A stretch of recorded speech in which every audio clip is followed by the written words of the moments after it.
Hello, and welcome back to Create Astral, where last episode we got two of these launch pads crafted up, and now today we're going to look at crafting up this second tier of rocket so that we can head to Mars. I think we should be able to tackle both of the other ingredients that we need for this today, and I think crafting up this right here may be the easier one to do. So let's take a look at this. Looks like we need quite a bit of dash, a couple of capacitors, 2 mechanical arms, and a display board, and then this navigation mechanism. And it looks like for this, we need to get a redstone chip, not super hard to grab, and then we need to find a way to get some electrum. Looks like electrum is going to be made by charging up a dash bucket with one of these Tesla coils, which is super easy to craft actually. So let's go ahead and see if we can't get one of those.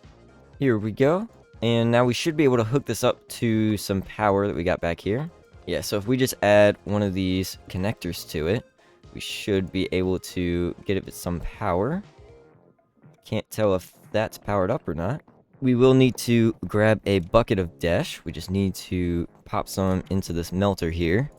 And then with enough dash in this seared melter, we can just pour it onto our bucket here. Now let's take this and throw it onto our Tesla. Maybe we need to toss it up there? Well, that doesn't seem right. Maybe we need to get power to this a different way. Ah, so that's how it works. Okay, I understand now. We need to have the Tesla facing up like this, and then have it above a depot. And then if we put our dash bucket below it, that will charge it. Now, if we put our molten electrum bucket into this and pour it right out, we should get a full block of this stuff.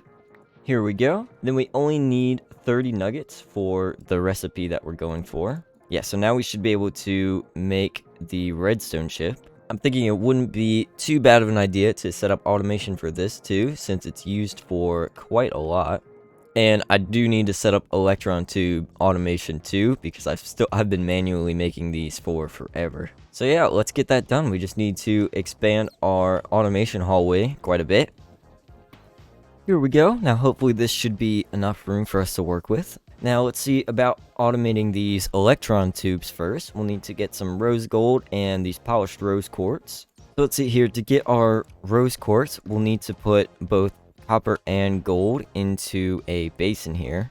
Then we'll need to mix those together with a heated blaze burner. And then we'll need to get it into a spout above a depot here. And then somebody told me in the comments of the last video that we can use a spout on this basin and have a lever powering this, and it will go straight into the spout. So we're going to try that and see if it works. Yeah, and then that way we won't have to worry about getting a pump between these two. We just need to get some coal into this blaze burner here. And I thought it might work like that, but it doesn't look like it's going to. We may need another way to power this. See if we can't use a deployer for this instead and just have the coal go straight into that. And then with some power to both our mixer and deployer, we should see that we get some rose quartz being made. And yeah, it looks like this spout is working. It's getting the rose quartz from the seared faucet. Next, we need to craft up some rose quartz and have that get sanded into polished rose quartz, which is what's going to go on this deployer here. Or sorry, on the depot. Yeah, so I'm thinking if we can get a depot above this and a deployer, then somehow we'll need to get sandpaper into this, and then we will need to mix redstone and quartz together in this basin. Okay, this might seem crazy, but I think it may work. We've just got a mixer similar to this one, just one step up, and this is where our redstone and quartz is going to go. And then we can output that to the back and have a chute coming down onto a depot. And then maybe if we put our deployer here underneath our blaze burner, we can get sandpaper onto this depot. Yeah, and then all we need to do is get sandpaper into this deployer. We can just do a storage unit and then a hopper below that. Let's see if that works. We got some sandpaper here. We can lock this and output to the bottom. Let's see if that deployer has sandpaper now. Yep, it sure does. We can just throw this back in. Then we just need to get both redstone and quartz into this mixer back here. And if we power everything up, I believe we should be good to go. Make sure we have this storage unit behind the mixer, input from the back. And we want to make sure it's inputting the right item too. We just need to get it and then lock it. Now we got our rose quartz in here. Let's output to the bottom into that chute. Then we'll get our rose quartz here. We need to power this deployer so that it puts on the sandpaper. Can't tell if that's working. It doesn't look like it. Yeah, so this may not work. I think we need to have our deployer facing down onto the depot instead. I feel like I've found a solution here. I think we've got this storage unit above the quartz and then our deployer right behind that. Then we can put our depot below that. And then we can take a hopper coming out of this rose quartz unit.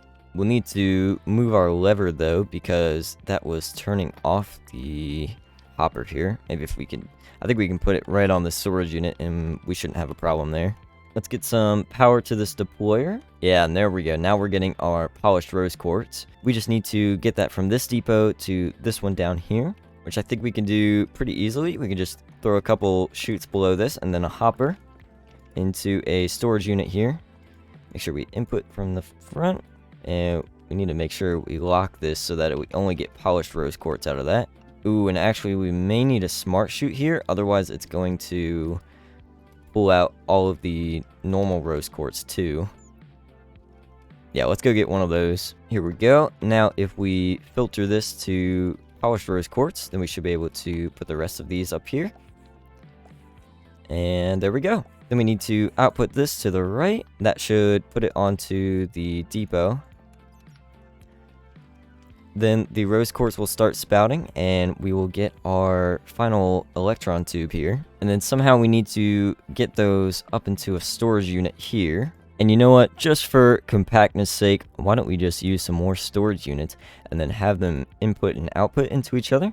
So we can just input those, make sure we lock it. Yeah, so if we just set these up right next to each other and make sure that the input and output slots are facing one another, then we can just pretty much take these right up. Now the only thing that's holding us back is that sandpaper, and I couldn't put a whole bunch of these in the storage unit because they don't stack, but I think instead we can get some diamond grit sandpaper, and this has a lot more durability than the normal one. We just need to get some diamond dust, which we can make in our grinder that we have now. Here we are. Let's throw that into this storage unit, and that should last a little longer than the normal sandpaper. And we should have electron tubes automated now. Next, we'll need to take our electron tubes and use them to craft up some redstone chips. Looks like we'll need a spout with molten copper, a deployer with some wire, and then a press. We need to go through 12 times. Here we go, and these should be all the machines we need. We just need to set up a belt along this. Then we'll need to go spout, deployer, and press.